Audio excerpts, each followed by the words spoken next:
Never attribute to malice what can be adequately explained by a lack of judgment. This idea alone forces an uncomfortable question.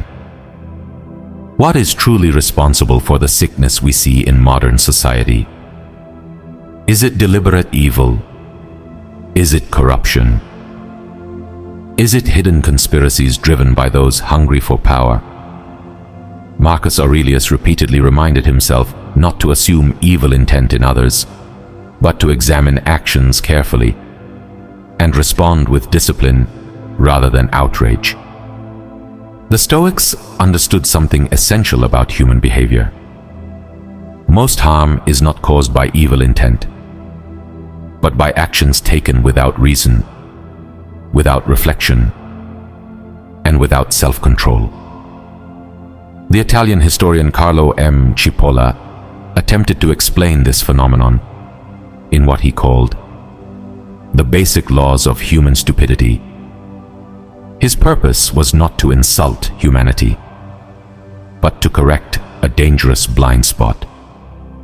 Because while we easily recognize greed, corruption, and intentional wrongdoing, we often overlook the destruction caused by careless action. Cipolla believed this blindness itself was part of the problem.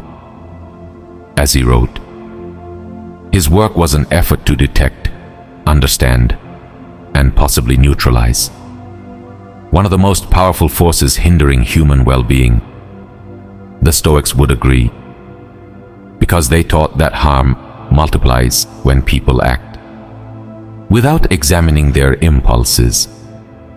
The first law: we consistently underestimate how many individuals act without sound judgment, not because people are malicious, but because we assume others reason as carefully as we do. Epictetus warned his students that wisdom is rare, and that expecting it from everyone is itself a mistake. This law does not mean that others are beneath us.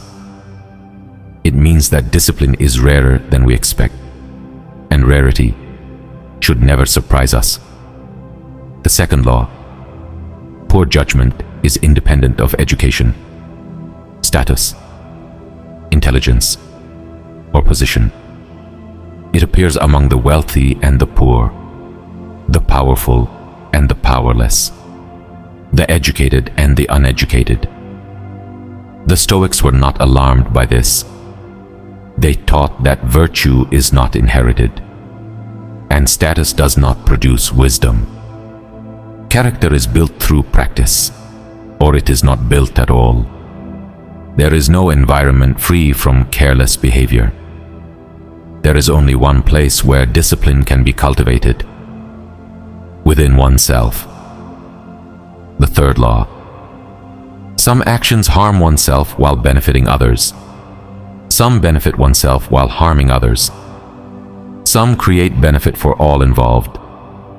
But the most dangerous actions are those that cause harm to others, while providing no benefit to anyone, not even the person acting. The Stoics recognized this pattern clearly. They warned that actions taken without reason or foresight inevitably produce suffering, not because the actor is evil, but because the actor is undisciplined.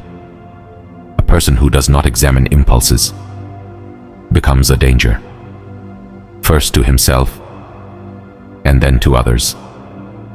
The fourth law: disciplined individuals often underestimate the damage caused by careless ones. Why? Because rational minds expect consistency, but impulsive actions have no predictable structure. Seneca warned that nothing is more exhausting than dealing with those who act without reflection, not because they are immoral, but because their behavior cannot be anticipated or reasoned with.